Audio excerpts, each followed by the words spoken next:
Welcome back to another episode of Dr. Doug Knows Best, where we talk about stuff that matters. Now, here is the doctor you know and love, Dr. Doug Dalton.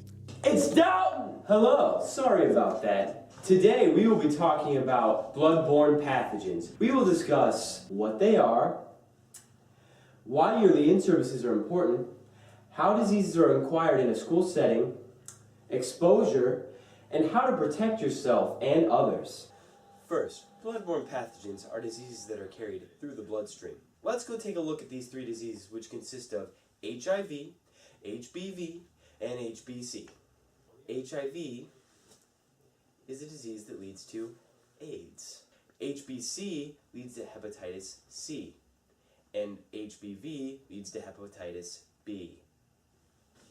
So, you may be asking, why are yearly in-services so important? Well, these diseases can have devastating consequences. Let's take a closer look. These diseases can affect the staff you work amongst. They can be transmitted to their families. No one wants to get the diseases that you carry. As well, these diseases are very costly. It requires a lot of medication to keep these diseases in check.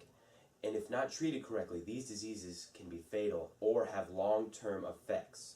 Now, let's look at how these diseases can be acquired in a school setting. These diseases can be transmitted in multiple ways. You can acquire these diseases by contaminated blood or body fluids entering your body. You can get these from needle sticks, open areas on your skin such as chapped hands, acne, even paper cuts. Cuts that aren't covered by a band-aid, or these bodily fluids can be splashed to your eyes, nose, ears, any opening on your body could give you these diseases.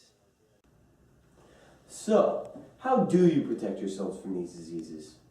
Let's go take a look in the everyday classroom.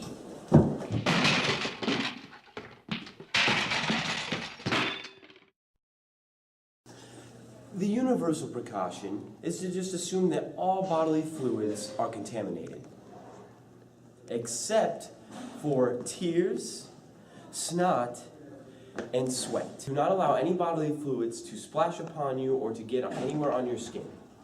Here we are at the everyday classroom. It's the art room. Must be French class. Hi, Mrs. Ed. Hi, Dr. Doug Dalton. Dalton. I am so glad you're here. Maisie just cut her hand with the scissors on this extensive art project. This looks like a great opportunity to show you another way to protect yourselves from blood-borne pathogens. It is always important to first allow the students to handle themselves whenever bodily fluids are present until you have your latex gloves. Then you are allowed to handle the student's injury. Always remember the latex gloves and make sure that you always renew your latex gloves so that they are not too old to be used.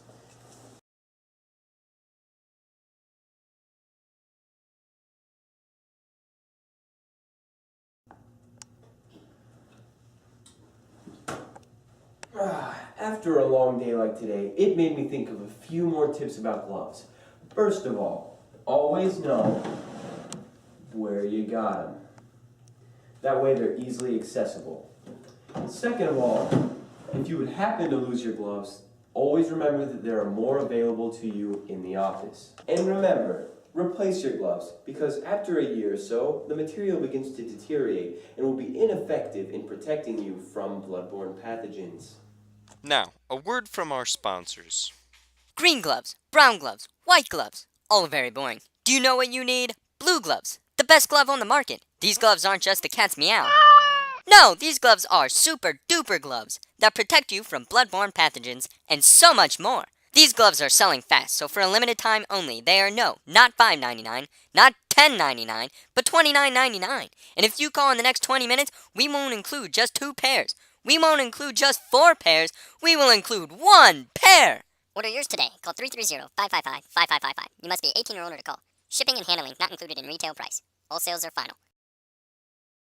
Now back to the doctor you know and love, Dr. Doug Dalton. Let's look at how to protect ourselves and others. Contaminated items such as tissues, paper towels, band-aids, or anything else should be placed in either a red bag or in a trash can with a hazard waste sticker. This alerts others that there are hazardous materials in that trash can. Also, keep others away from these areas especially if there's things such as bodily fluids on a desk or a contaminated item on a desk. Clean the area with custodian-approved spray and make sure that it is properly clean. Did you know these viruses can live up to 4 weeks on surfaces? If you feel as if you've been exposed, wash the area thoroughly and make sure you contact your supervisor ASAP. And then you or your supervisor should contact the school nurse ASAP. If you feel your work environment is at high risk for exposure, there is hepatitis B vaccine available.